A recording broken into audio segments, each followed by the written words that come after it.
काफ़ी टाइम्स हमारे क्लाइंट्स हमसे पूछते हैं कि हमारे घर में जो बच्चे हैं उनको पैसों के बारे में क्या सिखाना चाहिए और किस उम्र में सिखाना चाहिए।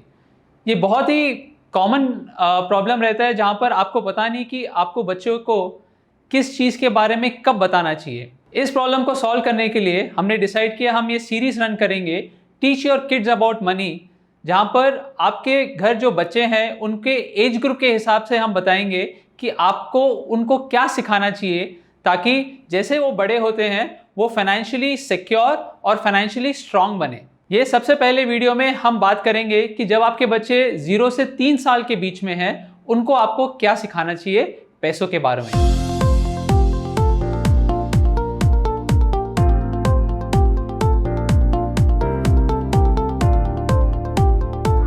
नमस्ते, मेरा नाम हर्षवर्धन डावर है और मैं वेल्थ कैफे से हूं, जहां पर हम आपको सिखाते हैं कि आप स्मार्ट मनी डिसीजंस कैसे ले सकते हैं। अब आप मेरे से पूछोगे कि जब मेरे घर में बच्चे 0 से 3 साल के बीच में हैं, मैं उनको पैसों के बारे में क्या सिखाऊं और कैसे सिखाऊं। इसीलिए जो हमारा सबसे पहला वीडियो है कि जब आपके घर कोई 0 से 3 साल के बच्चे हैं उनको आप पैसों के बारे में क्या सिखाएं। यहाँ पर सबसे ज़्यादा काम आपका होता है एज अ पेरेंट। यहाँ पर आप अपने बच्चों के लिए तैयारी कर रहे हैं ताकि जैसे आपके बच्चे थोड़े से बड़े हो जाए, 4 या 5 साल के हो जाए, जब वो छोटी छोटी बातें समझने लगे वो वेल प्रिपेयर्ड हो उसके लिए। तो ये वीडियो के लिए मैं अज्यूम करता हूँ कि आपके घर लड़की पैदा हुई है और आप एज अ पेरेंट अभी जस्ट 1 हफ्ता हुआ है और आप सोच रहे हो कि आपको क्या करना चाहिए ताकि आप उसके लिए एक फाइनेंशियली सिक्योर फ्यूचर बिल्ड कर सको। जाहिर सी बात है कि जब तक आपके बच्चे थोड़े 3 साल तक ना हो जाए वो पैसों के बारे में उतना नहीं समझ पाएंगे, उतना आपको रिस्पॉन्स नहीं दे पाएंगे, पर आप एज अ पेरेंट काफ़ी कुछ कर सकते हो in this period from 0 to 3 years। सबसे पहले आपको क्या करना चाहिए कि आप उसका बर्थ सर्टिफिकेट निकालिए। जहाँ भी आपका बेटी का जन्म हुआ होगा, हर एक गवर्नमेंट डिपार्टमेंट जिस भी शहर में हो, जिस भी गांव में हो, वो आपको बर्थ सर्टिफिकेट डेफिनेटली बना के दे सकते हैं। जब आप बर्थ सर्टिफिकेट बनाओ, आप तब तक आपकी बेटी का या बेटे का नाम डिसाइड कर लो ताकि वो नाम के ऊपर आपका बर्थ सर्टिफिकेट बन जाए। हमेशा बर्थ सर्टिफिकेट एक बेस बना रहेगा जब आगे जाके चाहे आप फाइनेंशियल ट्रांजेक्शन्स करो, चाहे आप एजुकेशन स्कूल्स में एडमिशन्स लो। तो सबसे पहले अपनी बेटी या बेटे का नाम डिसाइड करिए और उसके नाम का बर्थ सर्टिफिकेट बनाइए जो बन जाता है बेस सब फ्यूचर डॉक्यूमेंटेशन का और फ्यूचर ट्रांजैक्शंस का। एक बार आपका बर्थ सर्टिफिकेट बन गया, एक बहुत अच्छा आइडिया रहेगा कि आप नियरेस्ट आधार सेंटर में जाइए और वो आधार सेंटर में अपनी बेटी का आधार का नंबर निकलवाइए। आधार नंबर से क्या होता है कि एक बार वो आधार नंबर बन गया, वो भी बेस बनता है और ज़रूरी हो जाता है काफ़ी सारे ट्रांजैक्शंस जो आप करना चाहते हो फ्यूचर में फॉर योर चाइल्ड। तो जब आप आधार नंबर निकालेंगे आपको ईमेल आईडी और मोबाइल नंबर देना पड़ेगा जो बहुत ज़रूरी होता है आधार के साथ, जिसका आप खुद का ईमेल और मोबाइल नंबर दे सकते हैं ताकि कुछ भी चेंजेस करने हो आगे जाके उसका OTPs आपको आता रहेगा as a parent. Next step होगा कि आप अपनी बेटी के नाम का एक बैंक अकाउंट खोलिए। यस, इवन जब आपकी बेटी सिर्फ 1 हफ्ते की है, सिर्फ 10 दिन की है, आप बैंक अकाउंट खोल सकते हैं। वो माइनर अकाउंट होगा या माइनर बैंक अकाउंट होगा जिसमें बैंक अकाउंट उसके नाम पर होगा पर उसका सारा ऑपरेशनल राइट आपके पास होगा एज अ पेरेंट। कारण ये है कि आप बैंक अकाउंट खोलिए ताकि जो भी पैसा आप आपकी बेटी के नाम इन्वेस्ट करना चाहते हैं आप उस बैंक अकाउंट में डालिए और वहां से इन्वेस्ट करिए। उससे क्या होता है कि जैसे भी आपको ज़रूरत पड़ती है पैसों की, आप आपके पैसों को यूज़ कर सकते हैं, पर जो पैसा आप उसके नाम रख रहे हैं उसको आप टच नहीं करेंगे, आप उसका इस्तेमाल नहीं करेंगे। काफ़ी दर्शक हमसे पूछते हैं कि क्या हमें पैन कार्ड भी बनाना चाहिए। पैन कार्ड बनाने के लिए बहुत ही सिंपल प्रोसेस है। जैसे आपने आधार सेंटर जाके आधार बनाया है वैसे ही आप आपका बर्थ सर्टिफिकेट और आपका पेरेंट का एड्रेस प्रूफ सबमिट करके आप अपनी बेटी का पैन कार्ड भी बना सकते हैं। पैन कार्ड बनाने में कोई नुकसान नहीं है। आप मेरे से पूछेंगे, बहुत अच्छा ऑप्शन है, डेफिनेटली जाइए आपकी बेटी का पैन कार्ड भी बनाइए ताकि वो एज अ रिकॉर्ड रेडी रहता है आपके पास और कभी भी आप इस्तेमाल कर सकते हो। तो अभी तक आपने क्या किया है कि आपने बर्थ सर्टिफिकेट बनवा लिया है, आधार कार्ड बनवा लिया है, आपकी बेटी के नाम पे आपने बैंक अकाउंट खोल लिया है और साथ में पैन कार्ड भी बनवा लिया है। ना एक चीज़ बहुत ज़रूरी है कि जब आप ये सारे डॉक्यूमेंट्स बनवाए, ये सारे काम करें, ये इंश्योर करने हैं कि सब जगह में जो आपकी बेटी का नाम जाता है वो एकदम सही जाए। ये नहीं होना चाहिए कि एक जगह कुछ और स्पेलिंग है, दूसरी जगह कहीं और कुछ और स्पेलिंग है। एक जगह जब आपने आधार में नाम लिखवाया है वहाँ पर स्पेस है नाम में बिटवीन आपका first name and the middle name, जबकि जब आप पैन कार्ड बनवा रहे हो दोनों नाम साथ में जुड़ गए हैं। सर नेम चेक कर लीजिए कि नाम का स्पेलिंग सही है। ये बहुत ज़रूरी होता है कि जब ये आप ये सारे डॉक्यूमेंटेशन कर रहे हैं, जो बेस बन रहा है फ्यूचर का, ये बहुत अच्छे से हो, और इससे आपकी आधे से ज़्यादा प्रॉब्लम सॉल्व हो जाती है जब आपके सारे डॉक्यूमेंट्स एक ही सेम नाम पे सेम स्पेलिंग पे होते हैं। ये बहुत छोटी सी चीज़ है पर आगे जाके इसका बहुत महत्व रहेगा और इसका बहुत इम्पैक्ट रहेगा आपके फाइनेंशियल्स पे, आपके इन्वेस्टमेंट्स पर।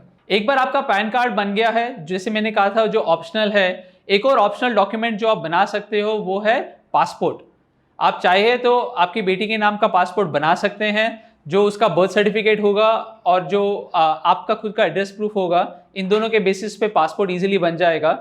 वो आपके ऊपर है, इफ़ आप ट्रैवल करने का प्लान कर रहे हो तो डेफिनेटली पासपोर्ट भी बना सकते हैं। और ये सेट ऑफ डॉक्यूमेंट्स काफ़ी रहता है एट द बेसिक एज जो रिक्वायर्ड है फॉर योर चाइल्ड। क्योंकि आपके घर बेटी पैदा हुई है, आपको पता होना चाहिए कि गवर्नमेंट का एक स्कीम है सुकन्या समृद्धि स्कीम, जहां पर आप हर साल अपनी बेटी के नाम 1.5 लाख रुपए इन्वेस्ट कर सकते हैं और वो पैसा मिलेगा जब वो मेजर हो जाएगी, जो आप यूज़ कर सकते हैं या उसकी पढ़ाई के लिए या उसके फ्यूचर के लिए। जिस भी बैंक में आपने उसका बैंक अकाउंट खोला है उसी बैंक में आप पूछ सकते हैं कि आप एक सुकन्या समृद्धि योजना के अंदर अकाउंट खोलना चाहते हैं जो कि आपकी बेटी के नाम होगा। ये अकाउंट आपके नाम नहीं होगा, आपकी बेटी के नाम होगा, पर आप एज अ पेरेंट उस अकाउंट में हर साल इन्वेस्ट कर सकते हैं। जो आप 1.5 लाख रुपए हर साल इन्वेस्ट करोगे उसका आपका डिडक्शन मिलेगा ATC में, और जो भी आप इंटरेस्ट कमाओगे उस पैसे पे वो इंटरेस्ट टैक्स फ्री होता है।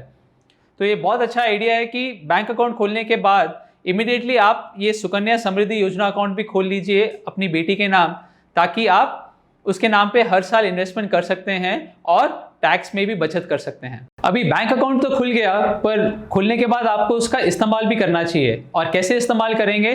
जब भी आपको कोई भी गिफ्ट मिले, हमारे इंडियन कल्चर में बहुत कॉमन है कि कोई भी आपकी बेटी को देखने आएगा या उनको पहली बार मिलेगा, चाहे रिश्तेदार है चाहे फ्रेंड्स है, वो उसके लिए गिफ्ट्स लाएंगे और बहुत कॉमन होता है कि वो गिफ्ट कैश के तौर पे दिया जाता है। उस कैश को लेके आप अपनी बेटी के बैंक अकाउंट में जमा करिए। ये आदत बना लीजिए जब से आपकी बेटी 1 दिन की है और जब तक वो बड़ी होती है, कि उसको जो भी कैश गिफ्ट्स मिले वो पैसा आप लेके उसके बैंक अकाउंट में जमा करिए, ताकि वो पैसा खर्च ना हो जाए। बहुत कॉमन होता है कि वो पैसा आपके पास घर में पड़ा रहता है एज कैश और वो कैश खर्च हो जाता है। तो आप आपका नियम बना लीजिए और बहुत स्ट्रॉन्ग प्रैक्टिस बना लीजिए कि जो भी कैश आपको मिलता है उस कैश को इन्वेस्ट करिए उसके बैंक अकाउंट में। एक बार बैंक अकाउंट में डिपॉजिट हो गया, वहाँ से आप आगे उसको इन्वेस्ट कर सकते हैं। चाहे आप उसको आगे जाके उसका एक FD बनाएं, चाहे आप उसको इक्विटी स्टॉक्स में इन्वेस्ट करें, चाहे आप इक्विटी म्यूचुअल फंड्स में इन्वेस्ट करें, पर सबसे ज़रूरी है कि वो पैसा बैंक में डिपॉजिट कर दीजिए। बिकॉज एक बार डिपॉजिट हो गया फिर नेक्स्ट स्टेप जो उसको इन्वेस्ट करना है वो ईजी हो जाता है। एक और बहुत इंटरेस्टिंग चीज़ आप कर सकते हैं कि जिस भी डेट में आपकी बेटी का जन्म हुआ है उसी डेट को आप इक्विटी म्यूचुअल फंड्स में SIP शुरू कर सकते हैं। मैं इक्विटी म्यूचुअल फंड्स इसलिए कह रहा हूँ कि इक्विटी ऐसा एसेट क्लास है जिसमें सबसे ज़्यादा रिटर्न्स मिलते हैं और आपका वेल्थ में ग्रोथ होती है। और जब आप ये इन्वेस्टमेंट तब शुरू करेंगे जब वो सिर्फ 1 दिन की है। आप देखेंगे कि जब वो 10 साल 15 साल की हो या जब वो 18 साल की मेजर बन जाए, वो SIP का जो आप ग्रोथ देखेंगे हर साल 15 से 16% यदि आपको रिटर्न मिलता है और अब उसको कंपाउंड करते हो 15-20 सालों में, वो रिटर्न बहुत अच्छा रिटर्न होगा। एक तो ये इंश्योर करेगा कि ये पैसा लॉन्ग टर्म इन्वेस्टेड रहे जब तक आपकी बेटी मेजर नहीं हो जाती, और तब आप निकाल सकते हो पैसा और उसका इस्तेमाल कर सकते हो। और दूसरा, क्योंकि आप उसके बर्थ डेट पे वो SIP चला रहे हो, वो आपको एक डिसिप्लिन देता है, क्योंकि वो इमोशनल अटैचमेंट आ जाता है कि कुछ भी हो जाए मेरे को ये SIP बंद नहीं करनी, ये SIP या ये इन्वेस्टमेंट बंद नहीं करना। और भी अच्छा होगा कि जैसे आपकी बेटी बड़ी होती है आप वो SIP अमाउंट को बढ़ा दो ताकि उसमें भी ग्रोथ दिखेगा।